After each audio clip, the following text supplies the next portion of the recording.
Olá, estudantes! Bem-vindo a mais um vídeo do canal Química Sem Neura. Nesse vídeo de hoje vamos falar sobre distribuição eletrônica. Antes de nós entrarmos no conteúdo, quero te pedir para se inscrever aqui no canal, já deixar o seu like no vídeo e também, se você ainda não me segue no Instagram, aqui na descrição desse vídeo tem um link lá do meu Instagram. Então vai lá, que eu também posto várias dicas de estudos e outros conteúdos de química, tá bom? Bom, vamos entrar no conteúdo então. Hoje nós vamos falar sobre a distribuição eletrônica. Lá nos modelos atômicos, no modelo atômico de Bohr, nós vimos que Bohr propôs que o átomo seria constituído por camadas, por níveis de energia.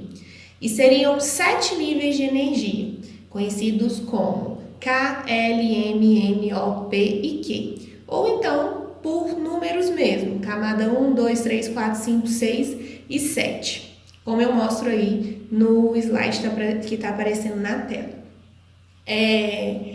De acordo com esse modelo, os elétrons eles estariam distribuídos nessas camadas. Então, os elétrons de cada átomo estariam distribuídos nesses níveis de energia, de acordo com a energia que cada um dos elétrons possuía. Essa distribuição dos elétrons no átomo é conhecido como distribuição eletrônica, que é a maneira como os elétrons estão distribuídos nas camadas, nos níveis de energia dos átomos. Em cada um desses níveis de energia, existem os subníveis. Cada nível é formado também por subníveis de energia. Esses subníveis são subnível S, P, D e F.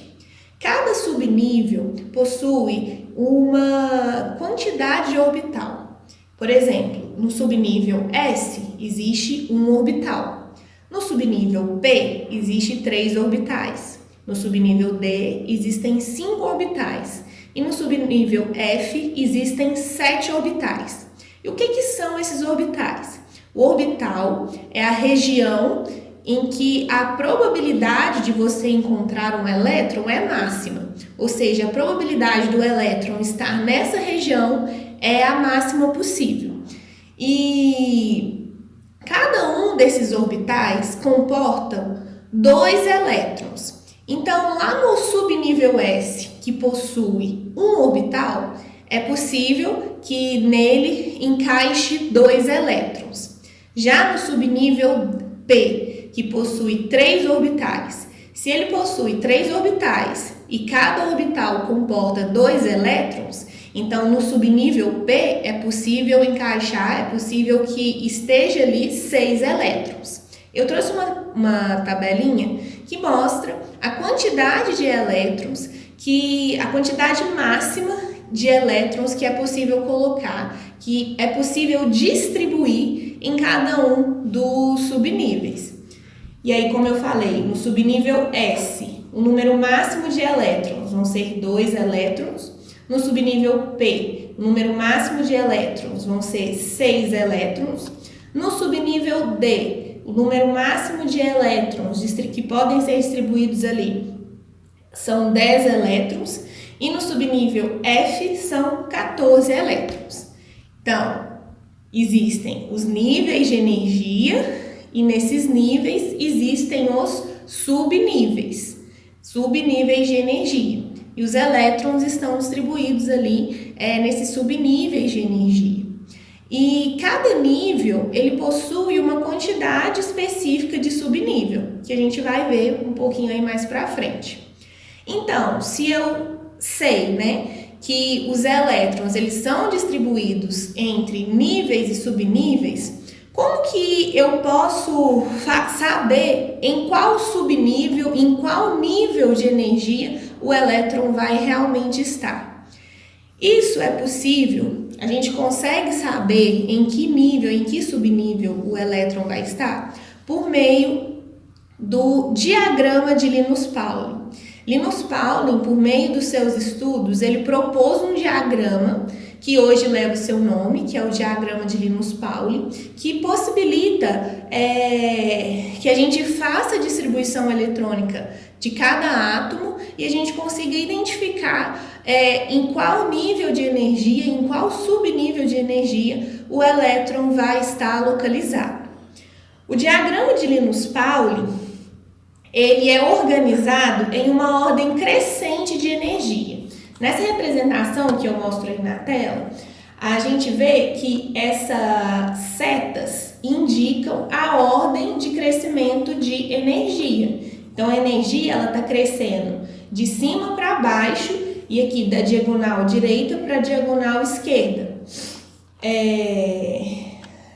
E também o átomo, normalmente, né, ele tende a ocupar a adquirir uma forma em que ele tenha menos energia possível.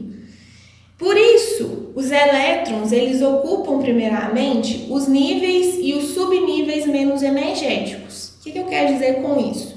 Que os elétrons vão ocupar primeiramente esses subníveis aqui de cima. Eles vão seguir a ordem das setinhas conforme está representado nesse diagrama, porque primeiro vão ser ocupados os níveis e subníveis menos energéticos.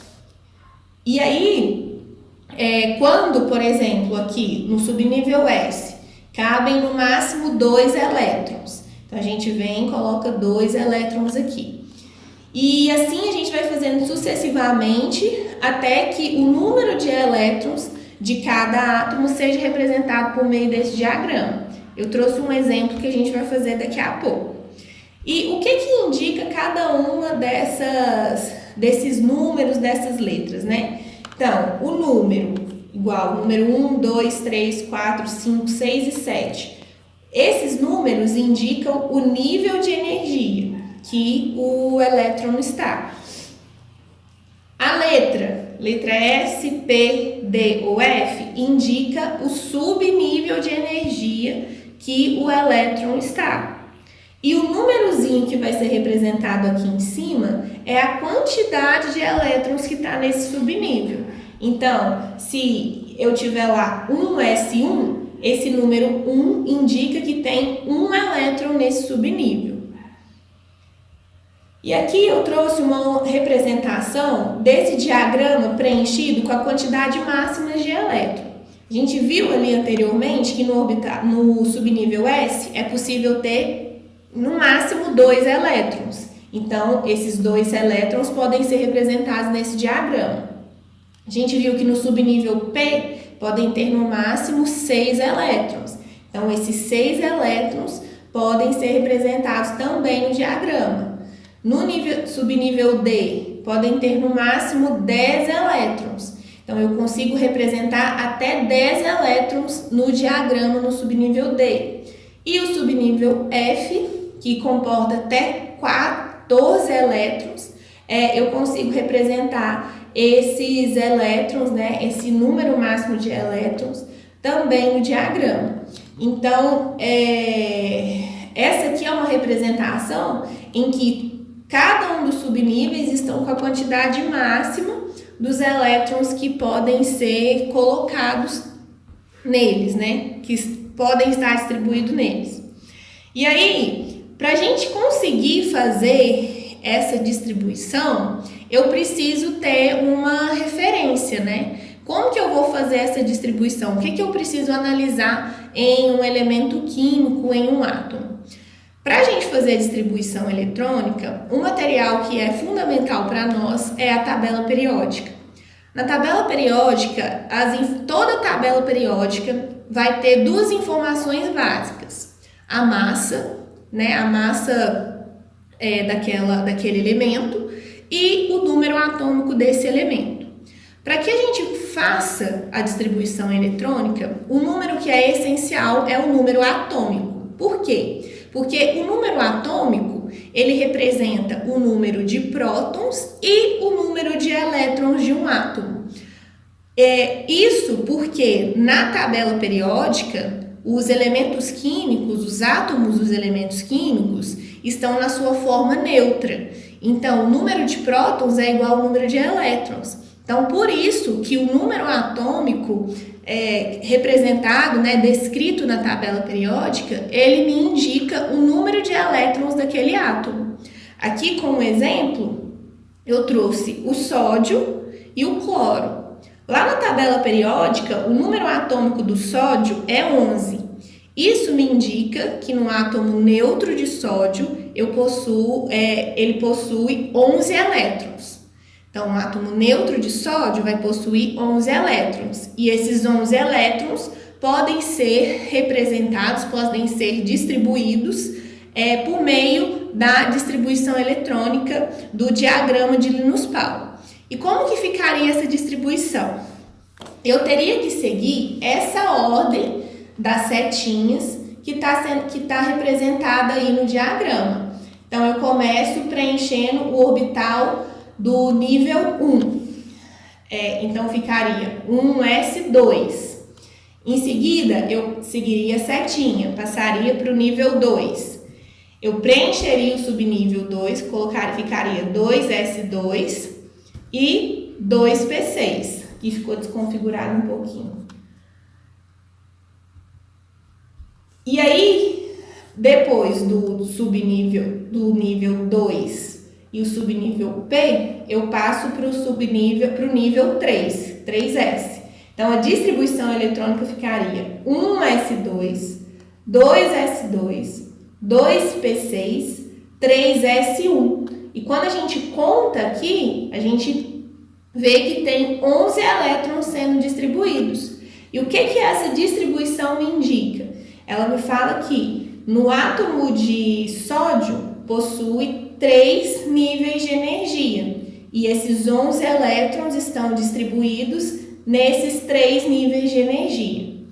Já o átomo de cloro, o número atômico dele é 17. Então, o átomo de cloro possui 17 elétrons. Então, para me fazer a distribuição eletrônica dele, eu preciso também seguir o diagrama de Linus-Pauling.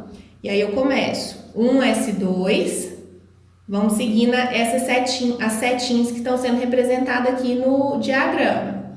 1s2, depois do 1s2, 2s2, depois 2p6. Aqui já deu 10 elétrons, eu continuo até completar 17. 3s2, já deu 12. Para completar os 17, faltam 5 elétrons. Esses 5 elétrons estão no subnível P. Então, aqui a distribuição eletrônica do cloro seria essa que acabamos de representar. E essa distribuição também me indica que o átomo de cloro ele é constituído por 3 níveis de energia. E esses 17 elétrons estão distribuídos entre esses 3 níveis de energia. E aí, toda vez que eu for fazer uma distribuição eletrônica, eu preciso analisar o número atômico para saber a quantidade de elétrons que tem naquele átomo e para me ver como que esses elétrons estão distribuídos. Um outro exemplo que eu trouxe aqui, só a representação, é o do bromo. O bromo, o número atômico dele é 35. Ele possui 35 elétrons. O átomo de bromo possui 35 elétrons. Então, eu vou precisar distribuir 35 elétrons seguindo a ordem de Linus-Pauling, do diagrama de Linus-Pauling, e ficaria dessa maneira. Dessa maneira que está sendo representada. 1s2, 2s2, 2p6, 3s2, 3p6, 4s2, 3d10, 4p5. Essa seria a representação dos 35 elétrons distribuídos no átomo de bromo. Então, aqui a gente veria que o átomo de bromo, ele possui 4 níveis de energia. Essa distribuição, esse tipo de distribuição é muito gostoso de fazer. Então, o que eu te aconselho, pega os átomos dos elementos químicos da tabela periódica, analisa o número atômico de cada um e para praticar o diagrama, vai fazendo a distribuição. Você vai ver que rapidinho você pega o jeito, é só seguir a ordem das setas que está sendo representada aí na tela, que você consegue fazer essa distribuição e saber onde cada elétron, de cada um dos átomos que você for distribuir, vai estar localizado, em qual nível de energia e em qual subnível de energia.